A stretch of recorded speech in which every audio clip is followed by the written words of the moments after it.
प्रणाम सुंदर साथ जी। पिछले वीडियो में हमने श्री प्रकाश ग्रंथ हिंदुस्तानी के प्रकरण 31 की 140 तक की चौपाई का पाठ पूर्ण किया। आज हम आगे की चौपाइयों का पाठ करेंगे।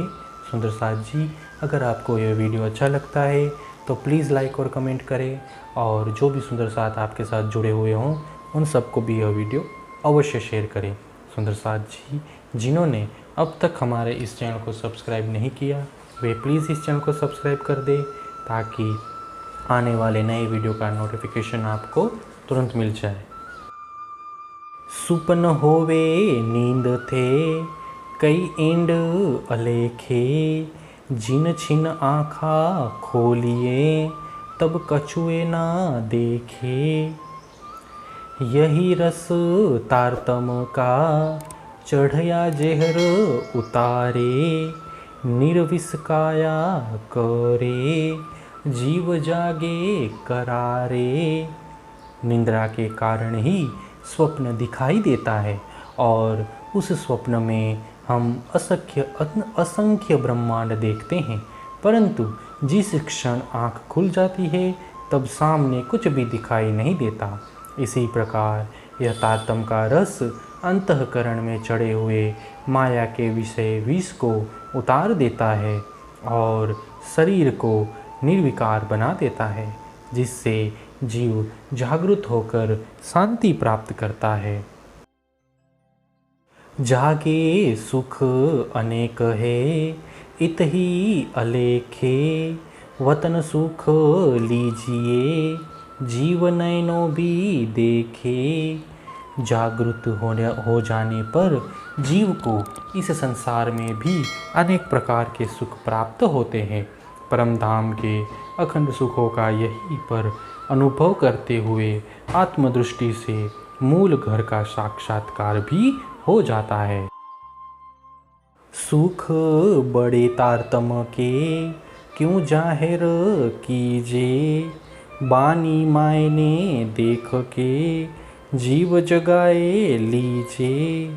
तारतम ज्ञान के सुख अपार हैं, उन्हें कैसे प्रकट किया जाए।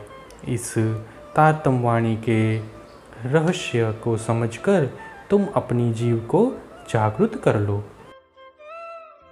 ए बचन साथ के कारणे मैं तो बाहर पाड़े, दरवाजे बेहद के अनेक उघाड़े। तारतम ज्ञान के ये अमूल्य वचन मैंने सुंदर साथ के लिए ही प्रकट किए हैं। इस प्रकार बेहद भूमिका के अनेक बंद द्वार खोल दिए हैं। आधे अक्षर का पाओ लूगा कबू ना बाहर, श्री धाम थे ल्याए धनी तो हुए जाहिर। बेहद का ज्ञान आधे अक्षर का चौथाई भाग जितना भी कभी प्रकट नहीं हुआ था। सतगुरु धनी स्वयं परमधाम से यह निधि ले आए हैं, इसीलिए बेहद वाणी प्रकट हुई है। या खेल साथ देख ही जुदे जुदे हुए, तो सुख ऐसा पसरिया या ही सुख बिना कोए।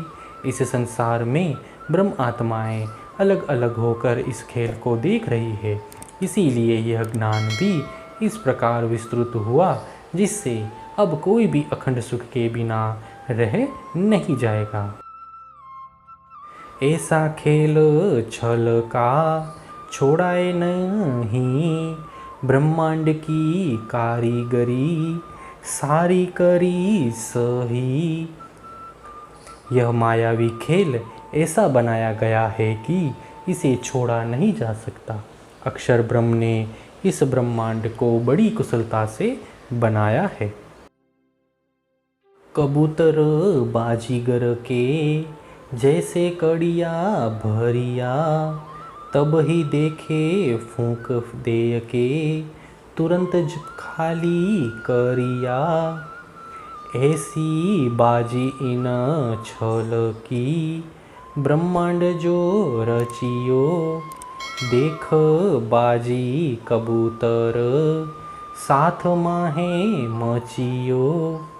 जिस प्रकार बाजीगर जादू के कबूतर बनाकर खाली टोकरी भर देता है और देखते देखते फूंक मारकर तत्काल टोकरियों को खाली कर देता है, उसी प्रकार जादूगर के खेल की भांति यह ब्रह्मांड रचा गया है। ब्रह्म आत्माएं अक्षर ब्रह्म रूपी जादूगर के मायावी खेल को देखकर इसी खेल में मस्त हो गई। आंबो बोए जल सिंचियो, तब ही फूले फलियो।